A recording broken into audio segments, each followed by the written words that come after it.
जम्मू कश्मीर में आईटी की छापेमारी देखी जा रही है। कश्मीर में एक टॉप बिजनेस कुनबे की प्रॉपर्टी पर छापेमारी की जा रही है। श्रीनगर के राजबाग, हैदरपुरा और कायम चौक पर छापे मारे गए हैं आईटी की टीम की जानिब से।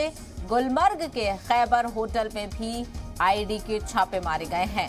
तो बड़ी छापेमारी जम्मू कश्मीर में देखी जा रही है। हालांकि इससे कबल भी कई दफा हम देख चुके हैं कि आईटी छापेमारी करती हुई नजर आई है। कई दस्तावेज भी आईटी को मिले हैं और ऐसे में अब आज क्या कुछ मिला है ये भी जानने की कोशिश करेंगे। लेकिन फिलहाल आपको ताजा जानकारी फराहम कर दें। जम्मू कश्मीर में इनकम टैक्स डिपार्टमेंट की छापेमारी देखी जा रही है।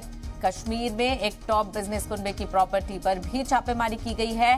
क्या कुछ बरामद हुआ है इसकी भी जानकारी हासिल करेंगे। लेकिन फिलहाल आपको बता दें, श्रीनगर के राजबाग, हैदरपुरा और कायम चौक पर यह छापेमारी देखी जा रही है।